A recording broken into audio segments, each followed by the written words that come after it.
What's up, guys? Welcome back to the channel. We got a good video for you guys today, a pertinent video for some of you guys who are in pressure washing or in a service business, a business where you take a truck, you go somewhere, you do a job, you get paid by your customers. I'm Aaron Parker with the Lean and Mean Academy, and I got my buddy Chris Lonergan from Footbridge Media on the line. And today we're going to talk about 5 proven ways to ruin your Google SEO. And Chris is going to really walk you guys through this and teach you some things that you should never do. And I don't know if you guys ever messed around on some equipment when you were little and you accidentally like turned on and it started going, so just catastrophic stuff that you just should not mess with. Okay. What's up, Chris? Welcome to the line. My boy, Chris Lonergan. How's it going, man? Hey, good, man. So guys, get started. Maybe they don't have you guys doing their website yet to where they have a proven system. Maybe they get started like I did at one point with a Wix site, right? And it's this, you think you're saving money. You're really not. You're really losing money in the long run because of how Google SEO works. But they start messing around with stuff, right? And they start trying to piece this site together. Today, we're going to talk about 5 of these ways that if you mess with this, your Google SEO will tank. And you guys would never let this happen over at Footbridge, correct? Absolutely not. No, our job is to make sure you don't even have to think about these things, let alone that there'll be a problem for you to worry about at all. Our job is to make sure we're doing the heavy lifting, maintaining your website, maintaining the online marketing, maintaining Google business profiles, so you can work. We'll get you in the loop when it's important, but we're not going to bother you with these little things that would never be a problem for you with our program. Sure. Letting them do the jobs and work in their business instead of have to deal with the marketing side of the business. Guys, if you want to get a website by the team in this game, whether it's pressure washing or landscaping or whatever you do, HVAC, plumbing, call Footbridge Media, give them a call. The number will be scrolling on the bottom of the screen, 888-818-7215. You'll speak to Aaron O'Hanlon. Mention Lean and Mean to save $600 a year on your Footbridge Media website. They build the whole website. They write all of the content for you. So they take all of this off of your plate. You own the website. You still own your domain. There's no contracts with these guys. They've been open since 2004. So they are the professionals when it comes to contractor sites specifically. They don't build any other type of sites, but the sites that we need as contractors. So they have this local SEO dialed in, and they're good friends with Google. They know what's going on over there at the Google Hub. So, Chris, let's go to number 1 here today, and I'm going to let you take the wheel of 5 ways to destroy your Google SEO. What's the first one? The very first thing, and like you said, sometimes people are starting off their website presence, their online marketing. They do a little bit of research. They find out things that they need, and they start getting them, but in the wrong way. So when you're buying things you shouldn't be buying, like trying to buy backlinks for your website, trying to buy reviews for your Google business profile, when you buy those things, you may get a temporary little lift, but in the long haul, those things will hurt you. Ultimately, you'll get penalties, or those reviews will be taken away. Those backlinks will be more poisonous than they are helpful. Ultimately, that's going to drag down your performance. It's going to hurt your local presence. In the case of buying reviews, if you're caught doing it and you're doing it too often, you might even lose your Google business profile altogether. So it's important when you're learning about this stuff that you're learning from reputable sources, that you're using professional services, is when you take the wrong advice and you think you're going forward and working in a way that makes sense, but you're really kind of shooting yourself in the foot. Not only does it not work for your business, it actively digs you into a hole. It makes things worse for your website and for your online marketing presence. So you can't do the old age tactics where you buy 1 million backlinks and send it to your website, because they're basically just viewed as spam. There was a time in probably like the early 90s, late 90s, where that worked decently, where guys would just buy tons of backlinks, and Google didn't know how to filter out the spam, correct? Like they didn't really understand. They just knew that this person had a bunch of links to their site. And so they would give you a bump in rankings back then. Same with reviews. Don't buy reviews. If you do, they've cracked down, especially in 2025, on buying these reviews, and there's a ton. I still get hit up by review sellers on Facebook. They're selling $5 per review or something like that. And I just think in 2025, that technique is obsolete. And I second you on that, man. What's number 2? To kind of piggyback on that idea of old school tactics, there's a lot of old information on the web when it comes to SEO. And there's a lot of stuff that definitely doesn't work. Old school stuff like keyword stuffing, the idea of just adding your keyword onto your page a bunch of times, just filling it up, making sure you've got a high frequency of that key phrase. That kind of stuff doesn't work anymore. And that's an old school idea, but it's kind of been redressed recently with the idea of using AI creation to just make a ton of content or to make duplicate content for your website. That also doesn't work. It's just the same old bad idea wrapped up in new clothing. So if you're using AI to just create tons and tons of content that's not really valuable, or it's essentially duplicate content and you're just making a page for every zip code that you service, or making a page for every combination of every zip code and every service you offer, and just spamming thousands of pages onto your website, that doesn't work. That won't work. You still need to have good quality content, and keyword stuffing and tactics that make it programmatically easier generally mean it's not really going to work in the long haul. And why doesn't it work? Is it just like quality, or like what's the issue with that? Google definitely knows the content's written by AI. What's the big issue with that? The issue there is usually the fact that it's not solid quality content. When you're producing that much content with AI, there tends to be a lot of duplicate content. The old school way was you literally take the same city page and you just copy and paste the name of the city, and you have 15 pages that are all really the same text with just the city swapped in and out. As AI is getting better, if you use AI to create and you're editing that content, that can work, but there's still a human component there that really means there should be scaling at a rate that makes sense. If you're dropping 1,000 pages on your website over the course of a week, chances are it's not really human reviewed. It's not really well thought out. There may not be good content for people there. AI is getting better. We'll see where that gets. If this still stands in the next 6 months, the rate that this is going. But at this point, a lot of AI generation works very, very well for a short term, and then ultimately it gets figured out. And that's the basis of a lot of the big SEO crash over the last year has been folks who've leaned into the AI programmatic way to do it without the human oversight, and it fails. There are great examples of AI content creation that work, and they're often cited. If you look there, the last time I looked at a study, there was a banking site that created content, and at the bottom it noted that it was AI created and human edited, but that content ranked number 1 for a particular key term that they were trying to rank for. So AI content can work. Just don't go old school with it. You need to have control. It needs to be good quality. You need to be giving people answers when you're answering those concerns that people have searched for. Sure. Number 3, site structure. Let's talk a little bit about that, Chris.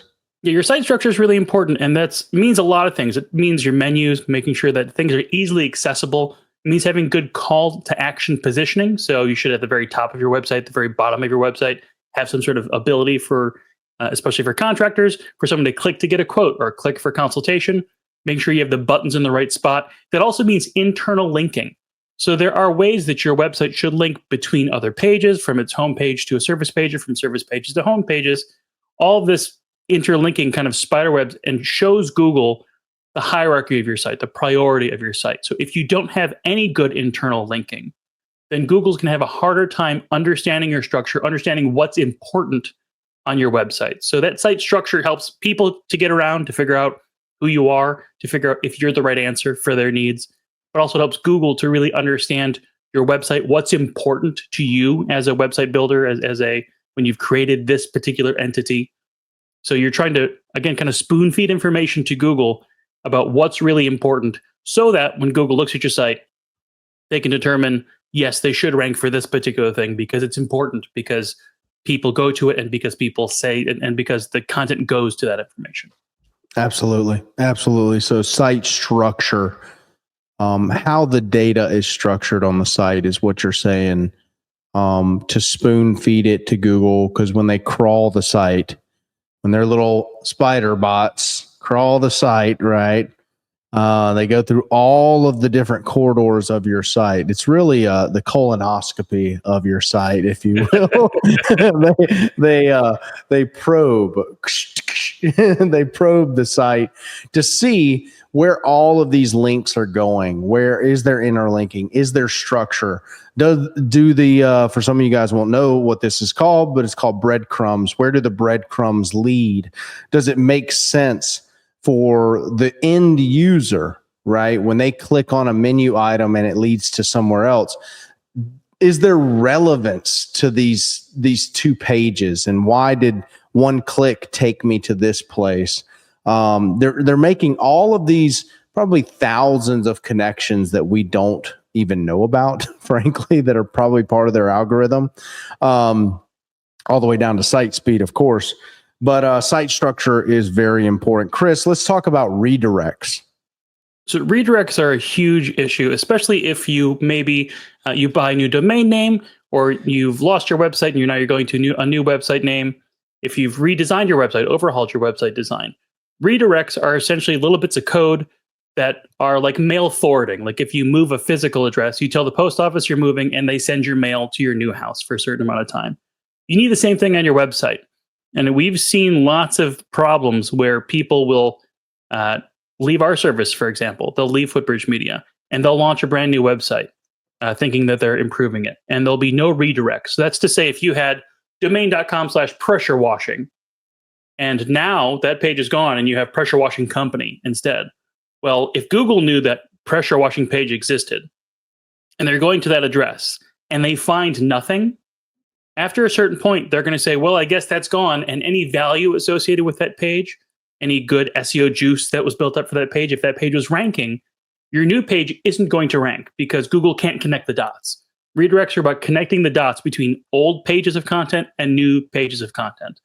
So like I said, we've had clients who have even left us in the past, and we've seen them launch new sites, and we've reached out to them, even though we're not being paid by them anymore. We've reached out to them just as a kindness to say, hey, we know you've left us, but if you don't fix this redirect, you're about to undo the years of good work that have been built up on your website presence. Redirects can absolutely kill a website. You can have a really strong performing site, and if you forget those redirects, it could all be for naught. Bro, let me tell you, if they leave you guys, bro, that means this is a DIY situation if them redirects are left undone. and it ain't about to get done. Yeah. It ain't going to get done. Oh, man. Oh, Lord have mercy. So redirects are not something that you guys watching this should really even know about. That should be left up to, Footbridge, and they would let them handle that stuff for you, and they will.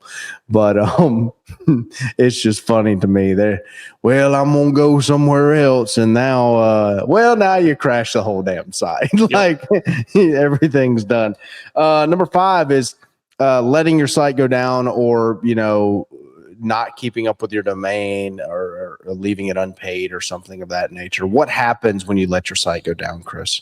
So at the end of the day, if Google thinks you're dead, you're dead. If a website goes down temporarily, if there's a hiccup, or if you forgot to pay your domain name, but you paid it back up right away and it's only down for a day or two, that kind of stuff is fine. Google recrawls the site on an ongoing basis for a certain amount of time to check your pulse, to make sure that you're still there, that you're still alive. But at a certain point, if your website is down for long enough, Google will just know that you're dead. And any previous success you had on that website is just gone. It's not saved anywhere.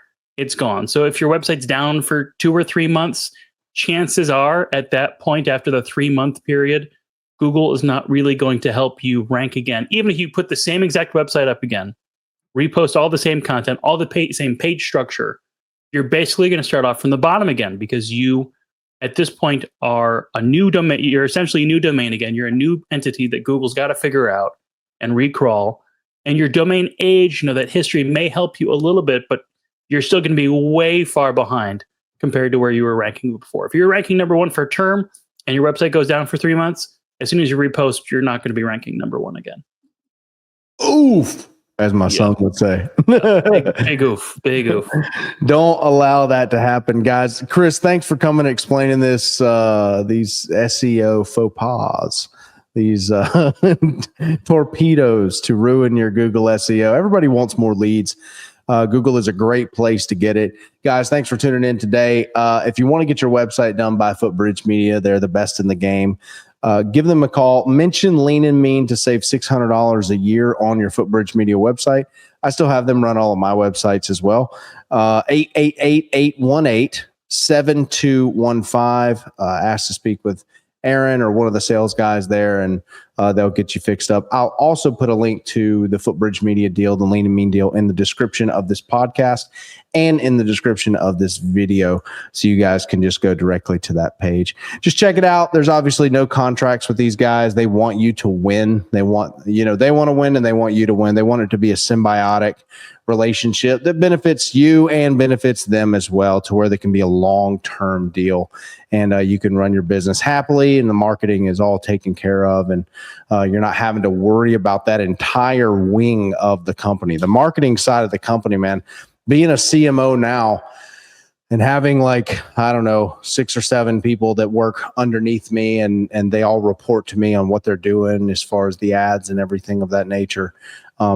If it's done right, it's a lot. If it's done right, it's a lot of keeping up with, conversion rates and keeping up with traffic. And, well, why is this not selling as much as it was at this time? Let's look into that. It's a lot of things of that nature. And so if you could offload all of that and kind of offload the majority of your lead flow. Now, you're still going to have to partake in the process with Footbridge, okay? They're going to need some information from you for what you're wanting to make this site about, all right? So you can't just say, hey, I bought, and then hands off. No, they're going to send you a packet. You'll fill it out, where you're located, what your business does. Tell them some details about all that. But after a certain period of time, it'll be pretty much autopilot, and they'll help take care of everything. So appreciate you guys tuning in. Chris, thanks for coming on the line again. No problem at all. Love to be here. Awesome, man. I'll see you guys in the next video.